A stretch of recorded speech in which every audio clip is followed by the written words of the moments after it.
Добър ден, колеги! Добре дошли на нашата пресконференция след заседание на Изпълнителното бюро на Националния съвет на БСП. Двете основни теми, по които ще говорим днес, е 100 дни на правителството, както и законови приоритети и свършеното в сектор образование. По темите ще говорят лидерът на БСП и партията на европейските социалисти, господин Сергей Станишев, заместник-председателя на Изпълнителното бюро, господин Янаки Стоилов, както и председателят на образователната комисия в Народното събрание, Ваня Добрева. Господин Станишев, имате думата. Добър ден, добре дошли на нашата редовна пресконференция. След заседанието на Изпълнителното бюро на БСП, естествено днес основната тема от гледна точка на нашия анализ и политически позиции е свързана с 100 дни на правителството на господин Орешарски. И ние като партия, която е подкрепила избора на това правителство, имаме основанията да дадем положителна оценка на първите 100 дни. Първо, трябва да кажа много ясно, че правителството на господин Орешарски завари държавата в абсолютно разградено състояние. Като институции, ефективност, компетентност на тяхната работа и като едно безобразно състояние на сливане на една политическа партия с държавата и фактическо обсебване на държавата в тесния себичен икономически и политически интерес на върхушката на ГЕРБ. И това е основният мотив за БСП за формиране на програмно правителство, макар и с сравнително ограничена парламентарна подкрепа, за да започне реална промяна, за която ние поехме ясен ангажимент пред избирателите по време на предизборната кампания. Да, съпротивата срещу работата на правителството е сериозна, много добре организирана и ожесточена. И за тази съпротива проличават много политически и икономически интереси. Това са интересите на върхушката на ГЕРБ, които се стремят на всяка цена да бъдат във властта, да запазят статуквото. Това са интереси и на други политически партии, които отпаднаха от Народното събрание, не получиха достатъчно доверие сред избирателите и търсят реванш. Това са и нови политически проекти, които се структурират понякога около държавни институции, което изобщо не е редно. Въпреки тази ожесточена съпротива, въпреки стремежа Народното събрание и кабинетът да не са в състояние да работят, и двете институции работят. При това работят в интерес на гражданите, по наше дълбоко убеждение. И затова говорят достатъчно категорично фактите и действията, предприети от кабинета. И няма как да не спомена като едно много важно постижение, което засяга практически всеки български гражданин и всяка българска фирма. Това е създаване на законодателните условия за намаляване на цените на тока, на електроенергията. Както за битовете, така и за индустриалните потребители, което не се е случвало сигурно в последните 20 години. Това действие е в подкрепа на всеки един човек.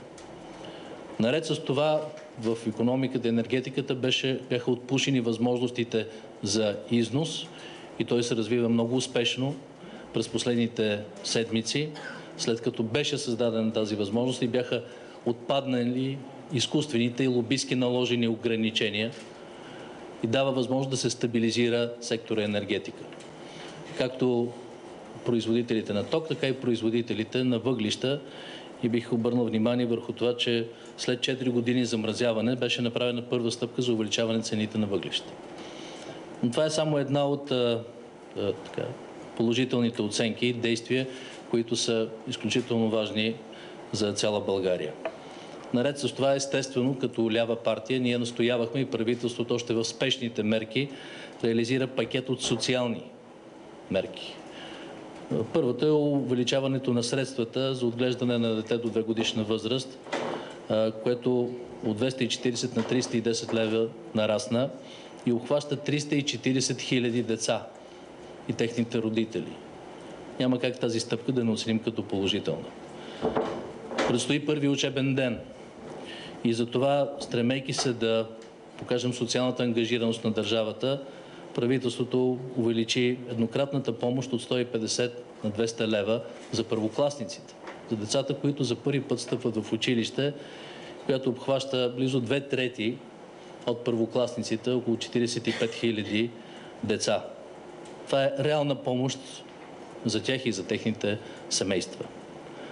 Беше увеличена добавката за деца с увреждания, също така достатъчно видимо, и което е също така особено важно в условията на масова безработица и бедност в България, разширяването на обхвата на хората, които получават помощи за отопление с нови 60 000 български домакинства. Когато сумирате тези мерки, ще видите каква значителна част от българските граждани имат конкретна полза и резултати от тези първи стъпки и действия спешни на правителството на господин Орешарски. И тези данни трудно могат да бъдат оспорени. Наред с това искам да подчертая втория по значение приоритет. Това е нормализацията на икономическата среда в работата на българското правителство. Първо се премине към ускорено връщане на дължимото от страна на държавата ДДС към българските фирми. И също така към разплащане на протаканите понякога с години задължения. Те са толкова голями, че изискват концентрация на ресурс и последователност в тези действия. Реално погледнато са в ущърб на бюджета. Но няма как да се продължи политиката на Дянков, която генерираше всяка година 300 милиона за държавно ДДС, неразплатени сметки, прехвърлени към следващата година чисто счетоводно, за което държавата плащаше между 40 и 50 милиона лева само по лихвите. В следващия бюджет обаче тази порочна практика вече се прекратява и се подхожда по нов начин към отношението към бизнеса и се охлабва примката. Също ако гледаме като политически анализ и резултат от работата на правителството на господин Орешарски, и това е и политическата воля на БСП като партия, това е освобождаването от оковите на страха, които доминираха в българското общество, които доминираха в медиите, в това число в продължение на 3,5 години. Страх, който сковаваше и енергията, и свободното мислене, и демократичния процес в България. Тези окови паднаха. И това е голяма заслуга на правителството на господин Орешарски. Мисля, че това го оценяват в това число дори протестиращите, защото към тях се проявява и търпимост, и толерантност от страна на Министерството на вътрешните работи.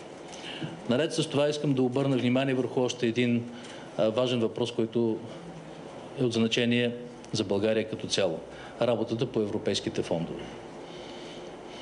За последните 3 месеца, в резултат на концентрирана, много по-динамична работа по усвояването на еврофондовете, имаме значително нарастване на сертифицираните от Европейската комисия разходи за България.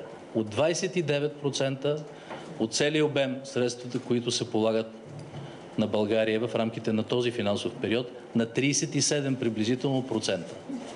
Това е много сериозно увеличаване на динамиката в работата на звената и се дължи на добрата координация, която се постигна под ръководството на вице-президента на правителството госпожа Велева Златанова. Предстоят от тук нататък не по-малко важни изпитания.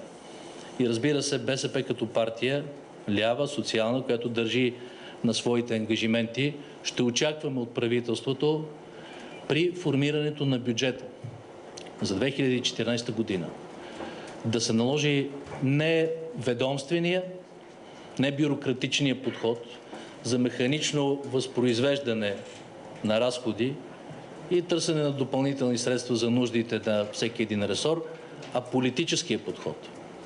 Извеждането на ясни приоритети, които да бъдат реализирани чрез бюджета. Защото бюджета в крайна сметка е основният инструмент за правене на политика. То е концентрация на цялата политика на държавата.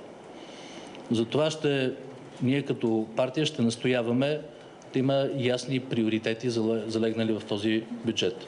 Един от тях, разбира се, е образованието, за който ние винаги сме настоявали и сме се противопоставили на политиката на ГЕРБ на орязване на пари, на средствата и подкрепата на образованието, на българската наука, на иновациите. И вярвам, че това ще бъде променено. То всъщност вече се променя. И ще ви дам само един факт, който също е от 100-те дни на правителството.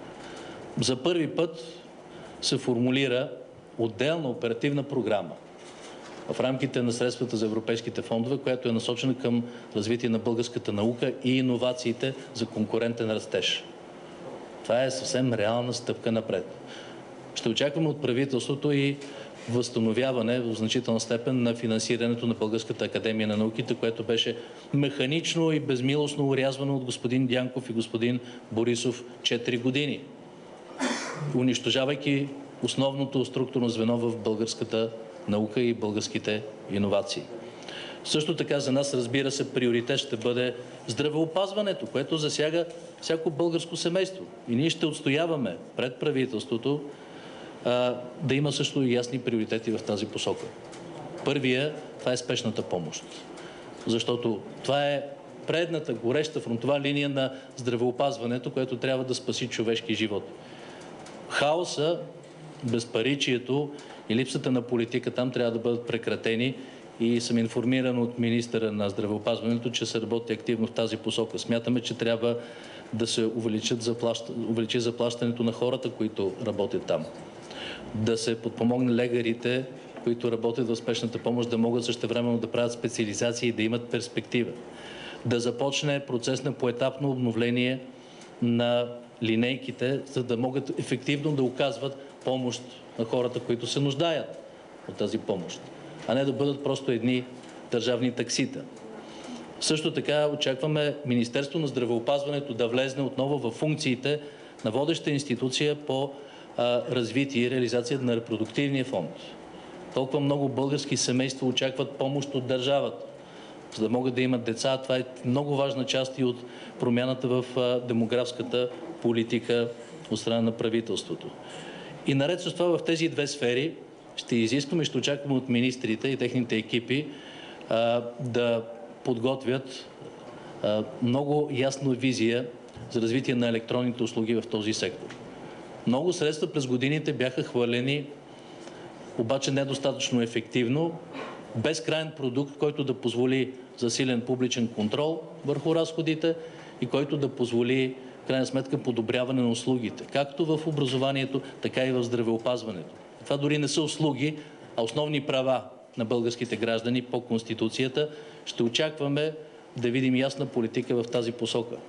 И като цяло искам да ви кажа, че през следващите седмици ние първо ще очакваме много ясни и конкретни отчети от министрите, всеки в своя сектор, с няколко акцента. Първо, завареното състояние в сектора и проблемите, които са наследени, защото те трябва ясно да бъдат посочени и казани. В това число безобразията на правителството на господин Борисов. Второ, реално свършеното и комуникацията на това, което е направено. Защото много неща, които вече се вършат и за които има ясен ангажимент в рамките на тези първи 3 месеца от правителството и до края на годината, не се знаят. Например, възстановяването на железопътните линии, които бяха спряни от ГЕРБ, и това засегна пряко интересите на десетки и стотици хиляди български граждани, които бяха лишени от транспортни възможности в най-евтиния и достъпен вид транспорт. Това важи за всеки един сектор. Очакваме също така при дискусията на програмата много ясно да бъдат изведени приоритетите, да се направи добра обществена кампания по обсъждането на тази програма и всяко министерство ясно в диалог с браншовите организации и съсловните групи да представи своята визия. Знам, че такава има в повечето министерства, достатъчно ясно очертана вече. Тя трябва да бъде достояние на българските граждани. И в този смисъл ще отправя 2 препоръки за пореден път към правителството. Първата е препоръка за много по-активно медийно присъствие и комуникация с българското общество за това, което се върши. Тук все още ние като партия виждаме сериозен дефицит. който трябва да бъде преодолян от самото правителство. Няма кой друг да свърши тази работа. И втората препоръка, действително да се покаже повече принципност и последователност по отношение на очевидно наследените в огромно количество калинки от страна на управлението на ГЕРБ. Аз ще ви дам една статистика, която не е моя, която много бързо се забрави или се премълчава от българските медии. Само централната администрация, която е около 6300 души, говорим за администрацията, разположена в София, на централните ведомства и институции на държавата, около 6300 души. По време на мандата на Борисов има почти 3000 назначения, 2800. От тях с конкурс са назначени едва всеки пети. А има министерства, където ситуацията е трагична. В Министерството на земеделието, например, от близо 250 нови назначения, само един мисля, че е с конкурс. Подобна е картинката и в финансите. Отново в земеделието 1500 души са назначени допълнително в структурите на земеделието в цялата страна. Този процес по времето на Борисов и Цветанов се превърна в процес на чисто партийни назначения от страна на ГЕРБ, в голяма част на хора, които не са компетентни, нямат дори нужните квалификации, за това се правят без конкурс, заобикаляйки закони и процедури и правила. И това е едно от тежките наследства, тъй като всичко това става в крайна сметка за сметка на българските граждани. ГЕРБ издържаха своя партиен апарат и актив и използваха това като инструмент за резултати на изборите. Това трябва да бъде прекратено от правителството на господин Орешарски и да се заложи на професионалния подход в назначенията и в оценката на хората в администрацията. Това са основните неща, които исках да споделя като оценка за първите 100 дни на правителството. Виждаме възможност, съвсем реално, правителството да разгърне своите инициативи пред обществото, в диалог с обществото, да търси съгласие по водещите политики. Не случайно, и ние ще отстояваме това и в Народното събрание, нашата парламентарна група предложи един проект на декларация на Народното събрание по националните приоритети. Защото може да имаме най-различни спорове, противопоставяния, политически и партийни, в парламента и извън парламента. Но като държава ние трябва да се опитваме в този момент да формулираме реалните приоритети, които засягат обществото, които могат да дадат повече доверие в държавата, в институциите и конкретни резултати и за хората, и за бизнеса, и за всеки български граждани. Ще продължим тази линия на поведение като политическа партия.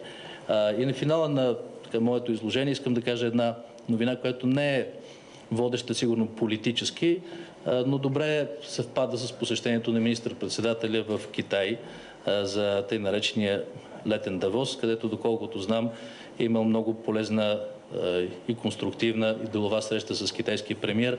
Днеска взехме решение на изпълнителното бюро за регистрация на основна партийна организация на БСП в град Ухан, провинция Хубей.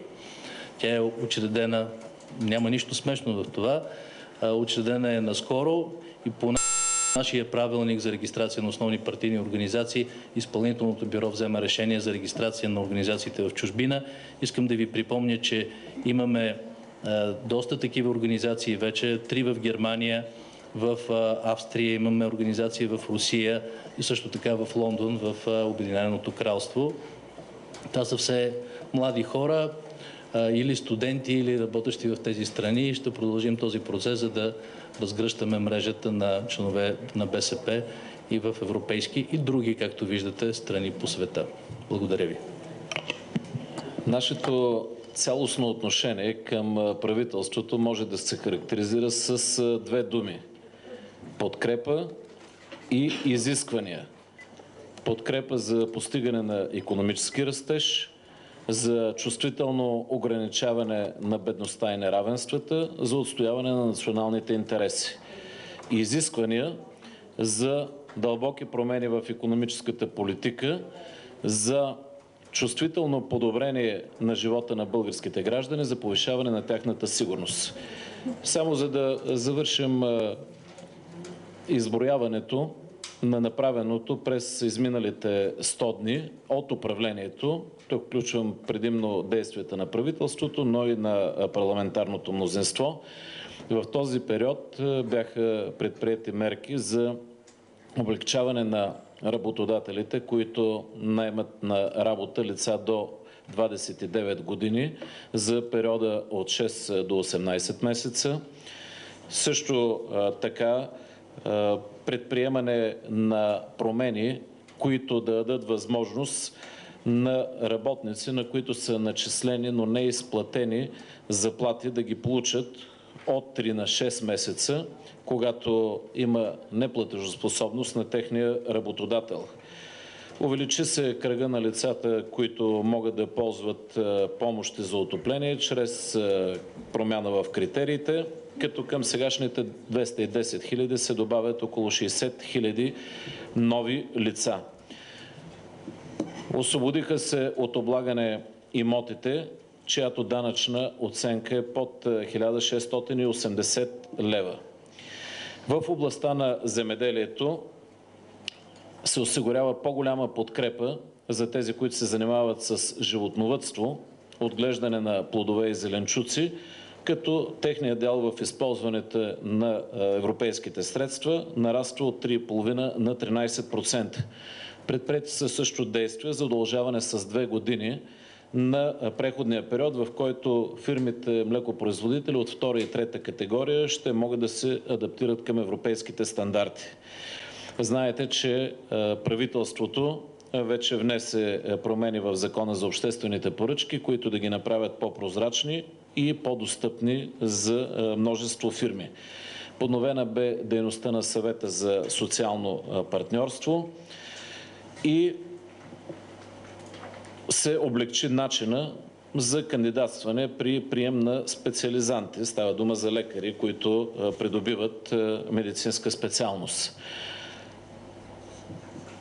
Очакваме още в началото на следващата година да бъде подготвен проект за новата енергийна стратегия, в която освен общите насоки трябва да се дадат и най-важните отговори за развитие на отделните сектори в енергетиката, за тяхното балансиране, по възможност за допълнително ограничаване на цените и за нови проекти, които България може да осъществи в този сектор. Смятаме, че правителството трябва да започне работа върху национална индустриална политика за създаване на условия за нови индустриални производства и за възстановяване на някои прекратени производства. Също така за нас много чувствителна област е регионалната политика за балансирано развитие, като приоритет се даде на най-изостаналите райони и с намерението на правителството при кандидатстване, при равни други условия, да се дава такова предпочитание за използване на европейските фондове от проекти, които са свързани с тези региони. Също така ние настояваме за ускоряване на кадровите промени на областно ниво и за предотвратяване на неудачни назначения в някои областни дирекции. Това за нас е много важно, за да се осъществява заявената правителствена политика и за да се печели, а не да се губи доверието и на тези, които са подкрепили БСП, и на избирателите, които искат участие в администрацията на професионално подготвени хора, които не преследват користни интереси. През тази седмица ние ще предложим да се проведе дискусията и да се приеме декларация от Народното събрание за националните задачи и приоритети.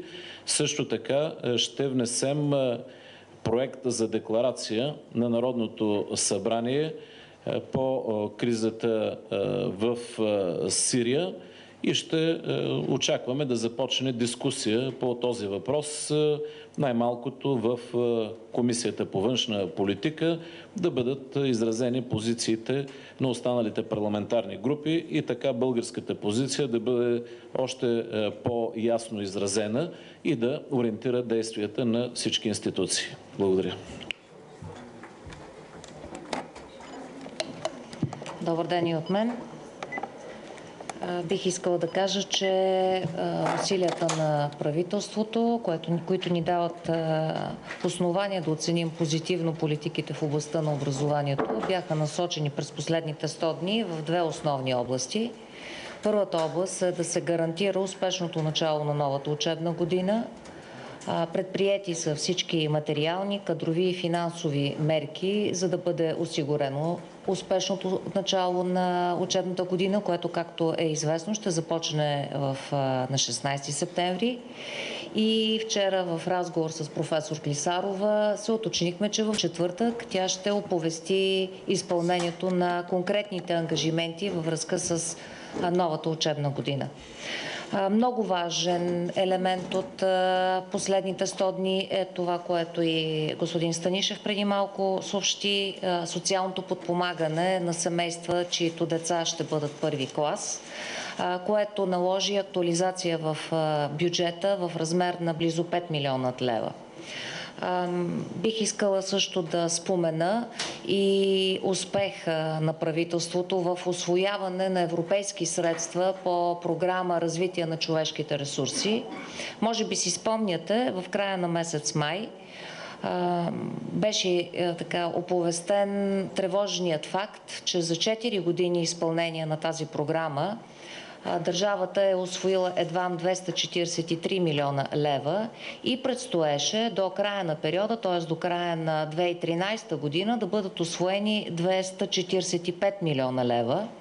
Т.е. както виждате, доста повече средства в сравнение с предишния период. Факт е, че за 3 месеца усилена работа, благодарение именно на екипа на Министерството на образованието и науката, са усвоени още 100 милиона лева. Надяваме се, че загубите от тази оперативна програма ще бъдат почти минимални, за да бъдат решени редица въпроси.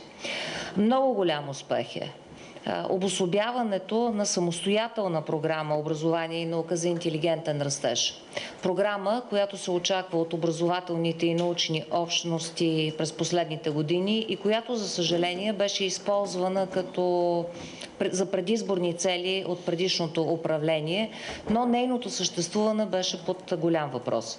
В момента правителството направи всичко възможно да има такава самостоятелна програма.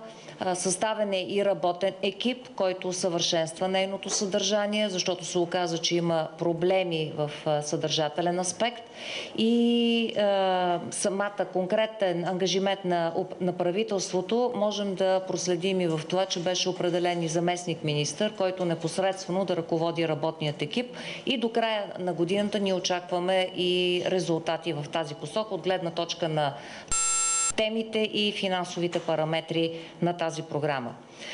Категорично искам да кажа и още едно много важно постижение. То е свързано с устойчивостта на съдържателните компоненти в програмата по български език и литература. Както знаете, от години се правят опити за редакция на програми по българска литература. Тези опити, за съжаление, доведаха до ескалация на общественото напрежение и благодарение на министър Клисарова и на нейният екип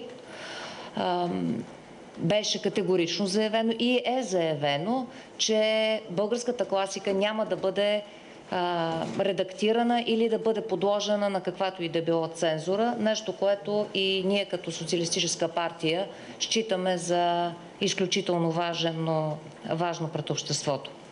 Какво очакваме?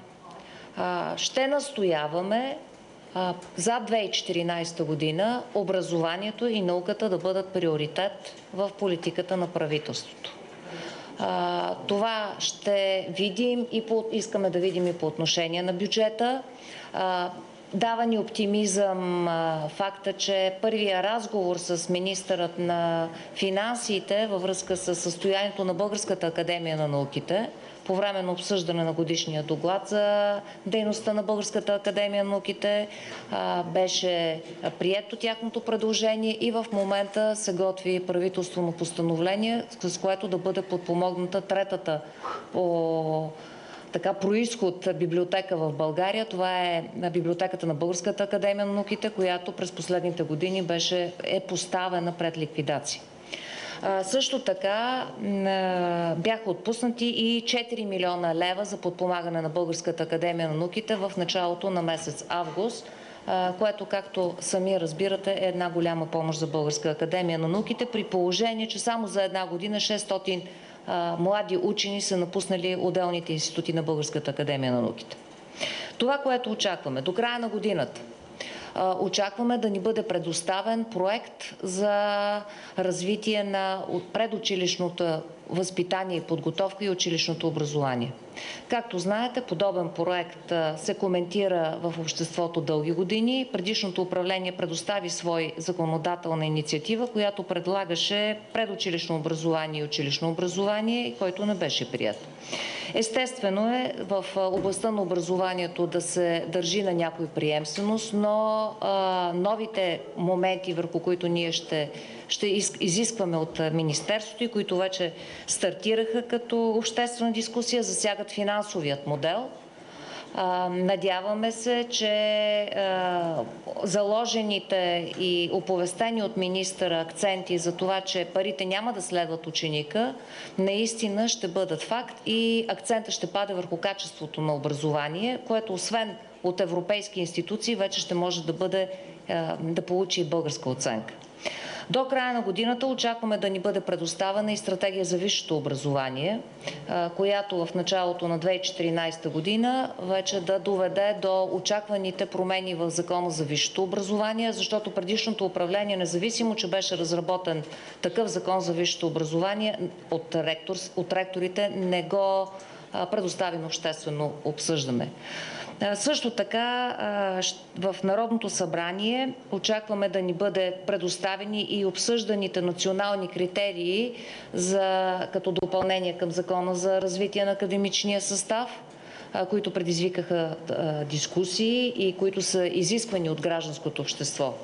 Тази седмица ще обсъждаме в пленарна зала и вкараното предложение от Коалиция за България и от партия ГЕРБ промяна в Закона за народната просвета, която промяна въвежда нова форма на образование, чрез която се дава възможност на децата със специални образователни потребности да участват адекватно в образователния процес. И по тази форма бих искала да кажа, че ние постигнахме консенсус. Така че завършвам с това, че образованието се оказа територия на консенсус, нещо за което ние винаги сме настоявали. Територия, която би могла да ни изведе наистина към нови задачи свързани с обществото на знанието и в този смисъл да утвърди европейското начало в нас. Благодаря. Добре, колеги, имате възможност за въпроси, само че пред микрофон и като представяте и медията, освен себе си. Първи ред. Добър ден. Радио К2. Два въпроса имам към вас. Възобновяването на проекта АЕЦ Белене, с какви пари първо? И няма ли да предизвика то ново национално и партийно противопоставяне, което да ви свали от власт?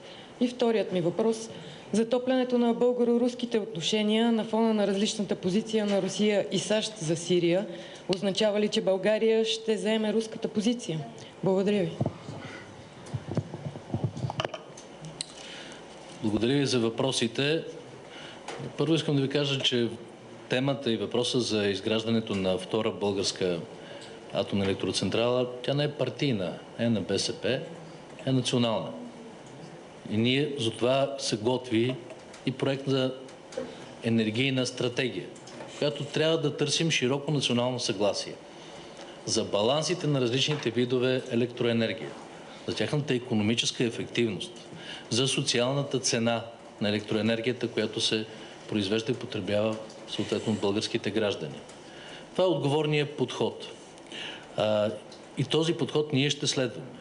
Искам да ви припомня, че тъй като възникват в наши среди коментари защо не сме достатъчно решителни по отношение на рестарта на Белене. БСП няма 121 народни представители. Имаме 84, такава е воля на българските граждани. Ние сме убедени, че проектът Белене е изгоден за България. И това е направено на базата на нашия икономически анализ и на много разчети. Но ще се стремим да убедим много по-широки кръгове в България от българското общество в ползите на този проект. Искам да ви припомня, че никога той не е планиран като изграждане с бюджетни средства. И това е една от големите лъжи на господин Борисов, които той повтаряше до втръсване чрез своите медийни присъствия от сутрин до вечер. А впрочем и неговите министри и представители. Те забатачиха проекта, натовариха го политически с много негативи заради своя партиен интерес, тъй като обществото им наложи референдум и БСП беше водеща партия в това отношение, но ние сме наясно, че никой проект, колкото и добър да е, не може да бъде успешен, ако няма обществената подкрепа.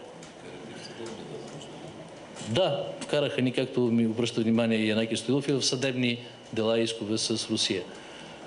Ще очакваме действително от Министерството на икономиката и енергетиката пълен и актуализиран анализ на икономическата база на проекта. С него ще сме готови да седнем и да обсъждаме с всеки в обществото ползите от този проект и възраженията и съмненията, които трябва да бъдат преодолени в общ интерес на България. Но това, което казах вчера в едно мое медийно участие, е много сериозна и тревожна информация. За това, че в анализа, който беше ползван като инструмент политически и партиен на ГЕРБ, който беше зададен на авторитет на международна институция SHBC, са подадени неверни данни, които променят икономиката на проекта. Ние ще очакваме от министъра на икономиката да поръча действително да проучи документите, да ги представи публично и да стане ясно за какво става дума. И ако е имало такова нещо, и разбирате, че това е фалшификация и манипулация. И някой трябва да носи отговорност за това. Защото ако, например, е записано в данните, които са използвани за анализа, че срока за машините оборудване е 20 години, а реалният срок по споразумението за Белене, по апендиксите, които са сключени и които са технически, е между 40 и 60 години за различни елементи на технологията.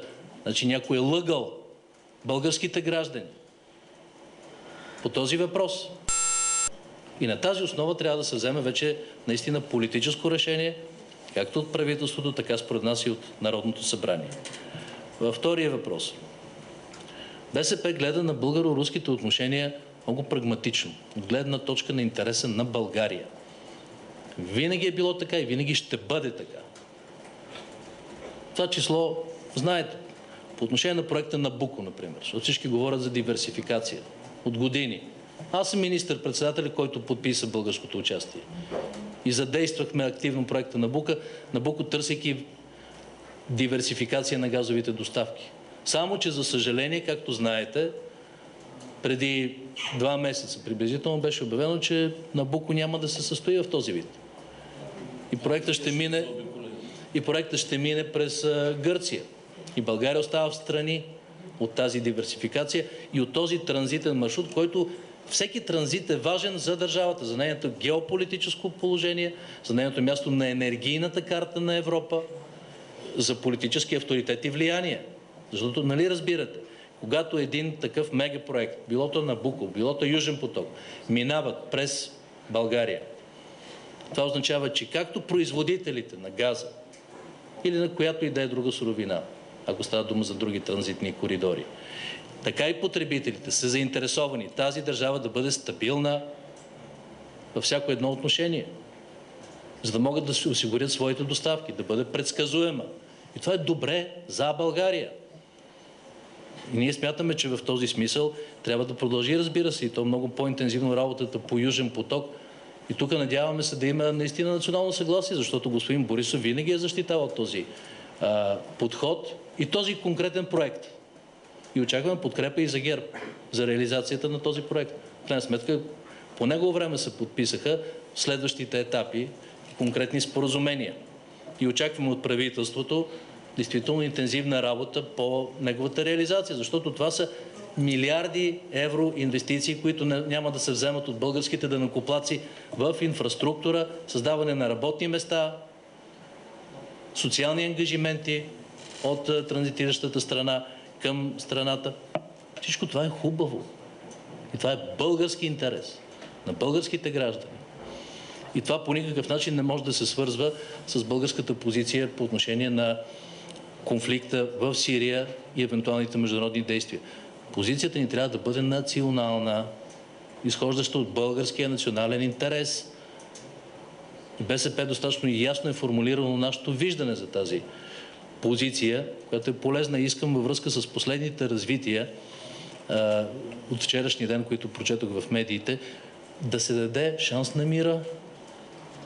Защото разбирам, че има заявена готовност от страна на правителството в Сирия химическите оръжия на територията на Сирия да бъдат поставени под контрол на ООН. Какво по-хубаво от това? Ако е реализуемо и има политическа воля, това е основа и за съгласие в Съвета за сигурност. Надявам се, защото проблема е, че наистина бяха използвани химически оръжия, от които загинаха жени и деца. Това е безобразие и престъпление. То трябва да бъде наказано, когато се изясни кой е. Ако има възможност да се предотврати повторно използване на химически оръжия и има ясен ангажимент за това, това е най-доброто, което може да се случи. И за международната общност, и за хората в Сирия на терен, да не бъдат жертви на подобни такива атаки за бъдеще, независимо от кого проистичат. И това е основата на нашата позиция. Интереса на обикновените хора в Сирия, независимо дали са от едната или от другата страна, да не бъдат жертви в този граждански конфликт, в тази гражданска война. И също така по базата на международното право. И аз адмирирам заявената днес позиция на вице-президента на Република България, която заема принципна и ясна лична позиция и уважавам тази позиция, за която и благодаря на госпожа Попова.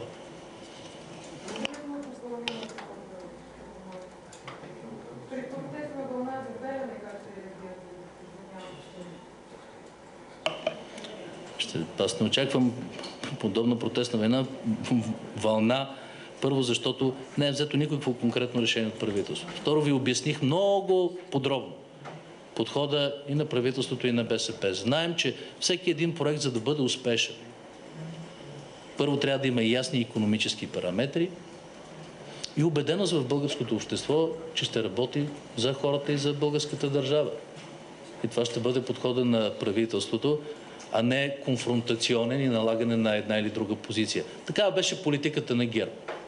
Вярно, че за един мандат господин Борисов 5 пъти или 10 пъти се смени позицията. И вижте записи в YouTube, ако не са изтрити, за негови участие в Панорама 2011 година. Късаше си ризата, колко зле ще бъде без Белене. Така ли е? Има го. Казваше, че икономиката ще фалира, хората няма да могат да си плащат сметките и ще внасяме ток. И е прав. Прав е. Аз тук с господин Борисов се солидаризирам. И никога не обясни защо завъртя на 180 градуса палачинката. Впрочем, той е известен с обръщания на позиции. Кой го натисна? Чии интереси отстоя политически или икономически, на зелената енергия или и производителите на много по-скъпия ток? Това са все въпросите, на които той трябва да отговори. Както и да има ясен публичен анализ, достъпен и разбираем за хората, каква ще е цената от Белене, как ще се самоизплаща, защото става дума за инвеститор, в това число има заявени и от външни инвеститори интереси. Но спомнете си, господин Добрев водеше такива в Народното събрание, не аз. Да обясня, защо си завъртяха позицията.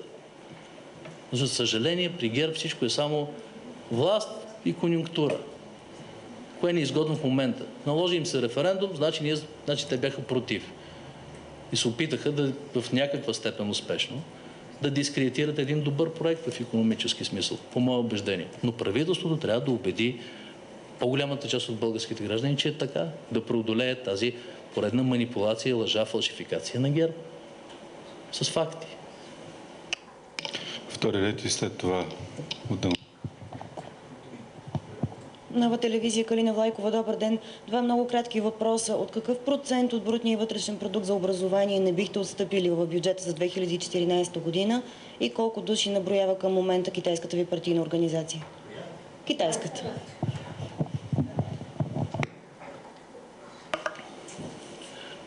Първо, аз в момента няма как да се ангажирам с някакъв конкретен процент.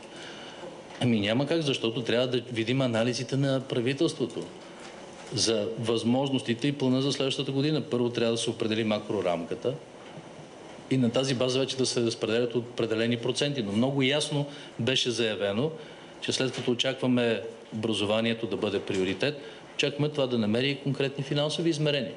Това число като подкрепа за Българската академия на науките. Ние водихме тази битка срещу целенасоченото унищожаване на академията от Дянков 4 години. И искаме хората в академията, в това число особено младите научни работници, да видят перспектива в България, за да спрат да бягат от БАН и от България, за да имаме перспектива като държава. Вече конкретните разговори, толкова много са натрупаните нужди, ще се водят в рамките на правителството и между правителството и БСП като една от двете партии, подкрепящи го, когато видим параметрите. Днеска да ви кажа толкова процента това е безотговорно. Аз не съм Борисов или Цветан.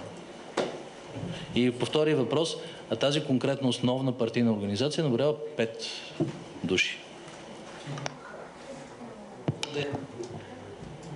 Втори ред и след това отделното. Господин Станишев, моля ви, конкретизирайте се, когато говорихте за това, че правителството през първите 100 дни е работило в условията на натиск и казахте, че нови политически проекти се създават около държавни институции. Бихте ли казали кои са тези институции? Благодаря ви. Павлина Живкова, прес. След като говорим срещу задкулисието, трябва това ясно да бъде насочено. А не е тайна. Аз не го казвам с заяждане. За съжаление, президента на републиката зае едностранчива и небалансирана позиция. И напусна полето на своята роля на обединителна нация.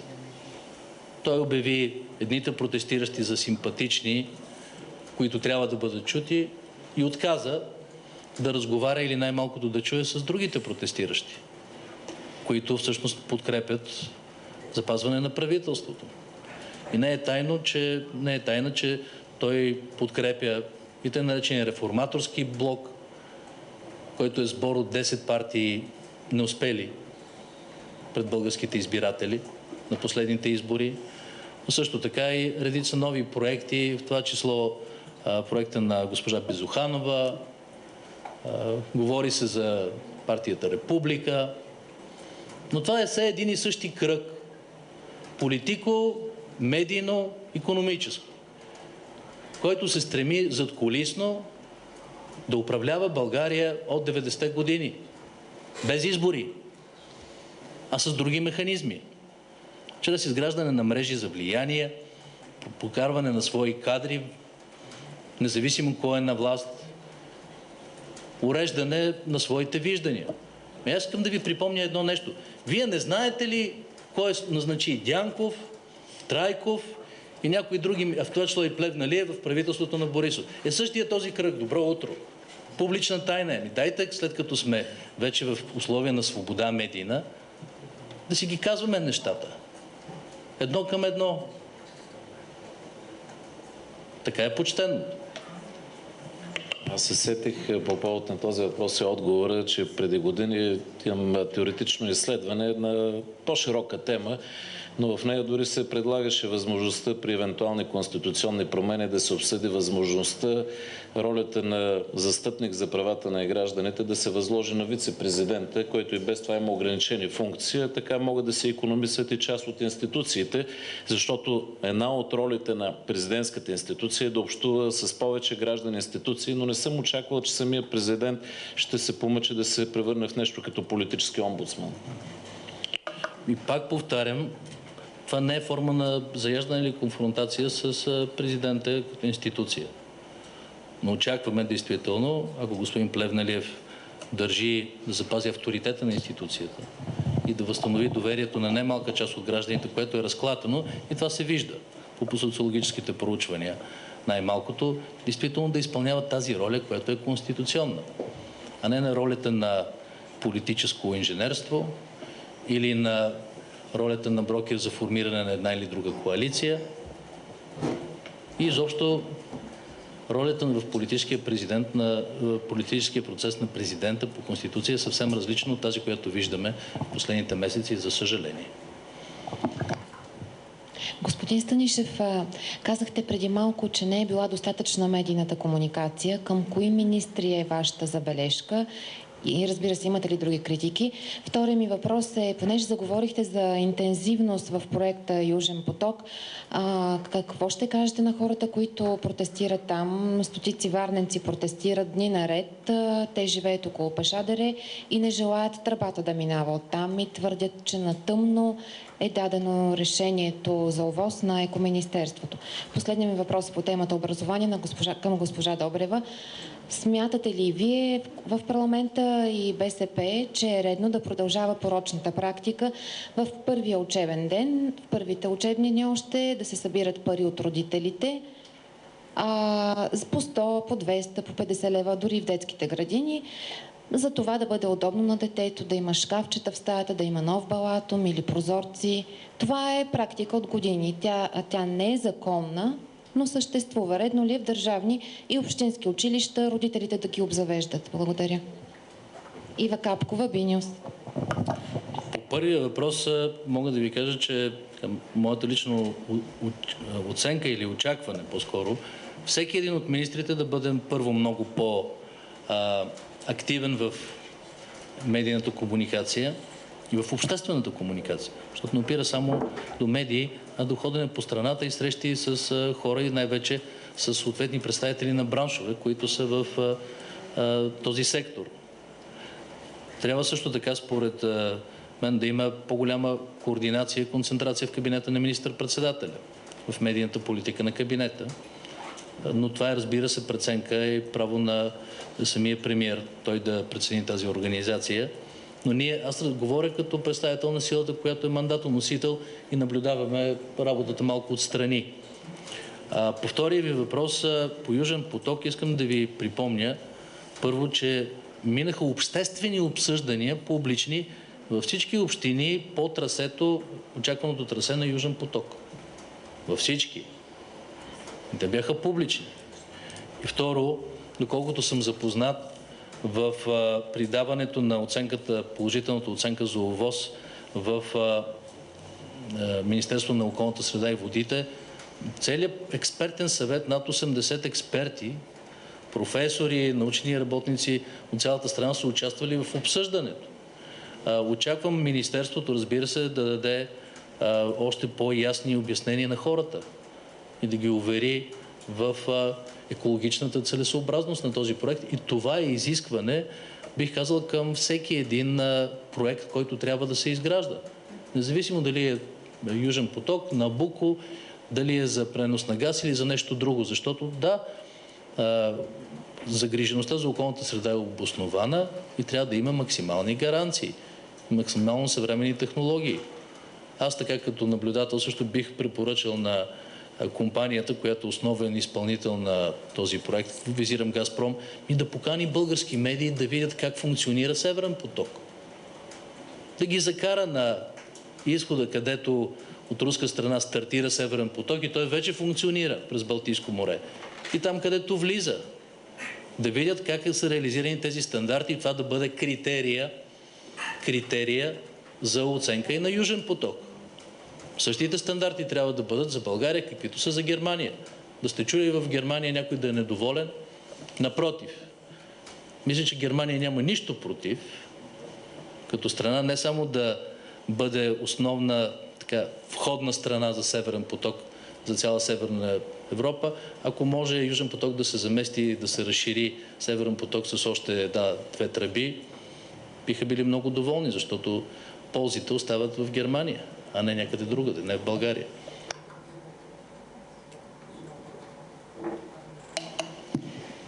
Естествено, това, което може да се очаква, че нашият отговор на БСП е отрицателен. Не случайно казахме, че ние ще настояваме пред правителството за бюджет 2014 и въобще в цялостната политика на правителството от следващия период образованието и науката да бъдат приоритет. Сега, един от фактите, които сме изтъквали през последните 4 години, наистина засягаше процент от брутния вътрешен продукт. Вижте, за разлика от останалите държави членки на Европейския съюз и въобще държави, които се намират на европейския континент или държави, които бихме разглеждали като развиващи се държави, които независимо от кризата, световна икономическа и финансова криза, отделяха определен процент, и то значим процент, около 4,5-5 от брутния вътрешен продукт за наука. България е единствената държава, която драстично намали средствата си за образование. Няма да говоря за наука, където имала съм възможността да го кажа, ние сме съпоставими с остров Мадагаскар. Средствата, които България отделя за 2013 година, това е бюджетната прогноза на господин Дянков, нещо, което се реализира е 0,1%. 0,2% е официалното. Тоест, в сравнение с кабинета Станишев, намалението е от 0,4%. По времето на кабинета Станишев средствата за научни изследвания бяха 0,6%. От 0,6% се докарахме до 0,2%. А ние говорим за това, че приоритет в Европейския съюз са научните изследвания и интелигентния растеж. Така че трябва да идентифицираме проблемите. Разбира се, че не е нормално родителите да си плащат, но ето защо по линия на парламентарната група ние предложихме един от въпросите, по които трябва да постигаме национален консенсус и обществото трябва да работи заедно с обединени сили, да бъде образованието. И тук се надявам, че медиите ще помогнат, защото не бива да имаме противоречия за бъдещето на децата си. Може да имаме различия в технологията, но като обща цел за излизане от кризата, мисля, че трябва да бъдем единни. И не само в първия учебен ден, по принцип. Добре, благодаря ви, колеги. Имате ли повече въпроси? Кажете. Стина Добрева, всеки ден. Два кратки въпроса. Вчера споменахте за нов пазарен икономически анализ за Белене. Кога смятате, че е удачно той да бъде поръчан? Колко може да струва? Ще бъде ли толкова скъп, колкото този към HSBC поръчания преди 2 години? И дали може да кажете още данни за манипулации, подадени по времето на ГЕРБ към HSBC, пак във връзка с Белене, освен гаранционния срок за обслужването на техническото оборудване на Белене? Мерси. Не може едно сериозно държавно решение да бъде взето без анализ, който да бъде убедителен за хората. Защото аз ви казах, имам информация и очаквам това да бъде проверено от министъра на икономиката и енергетиката. Дали е така? За по същество подмяна на основни икономически параметри, които са залегнали в анализа на HSBC. Ако е така, трябва да е ясно от кой носи политическата отговорност, а може би и наказателната отговорност. За това, че се е случило такова нещо. И тук би могло да се извърши и от експерти на БЕХ, и да се поканят други български експерти, които разбират и от икономика, и от ядрена енергетика. Може да се води разговори с HSBC да завършат този анализ и да го актуализират. И тук във всички случаи не става дума за някакви значителни в мащабите на бюджета средства. Извинявайте, когато става дума за милиарди инвестиции, разходи от $500,000 или $1 милион Мисля, че 1 милион беше договора с HSBC. Са просто, моля, добре, нека да се уточнят. Това трябва да стане ясно от страна на Министерството, може и с български сили. Но важното е да бъде убедителен за българското общество. И изобщо понякога, честно казано, като гледам отразяването в българските медии на едно или друго казано нещо от мен, просто не мога да позная това, което съм казвал. Или акцентите така се вадят. Аз обърнах внимание, че не HSBC, например, са подменяли резултатите, и са им подадени, по моя информация, погрешни данни входни. И те не могат да направят верния анализ. И това трябва да се провери. Или гледам вчера отразяването на моето участие в една телевизия, толкова според мен съществени и важни неща от ежедневието казах. Единствената новина, която едва ли не беше изведена, кой е предложил Дилян Пеевски за председател на ДАНС. Нещо, което беше дъвкано и предъвкано и много пъти обяснявано. И ако някой не е разбрал, мога да го повторя. Не е реплика към вас. И мога да го повторя. Това беше, разбира се, съвместна кандидатура, за която аз застанах, защото бях убеден в този момент, че може да се свърши добра работа, обсъдена сред няколко възможни кандидатури, както отвътре от професионалните среди, така и от външни среди. И се избра този подход, който се оказва обществено неприемлив. И правителството се коригира бързо, всъщност още по-бързо се коригира и господин Пеевски, който негова инициативата да подаде оставка. Но това го казвам в контекста и на вашия въпрос. Понякога, извинявайте, забиваме в детайли някакви анализа, кой ще го направи и колко ще струва. На базата на решение фундаментално за държавата, ще градим ли Белене, колко ще струва, така че хората да бъдат убедени.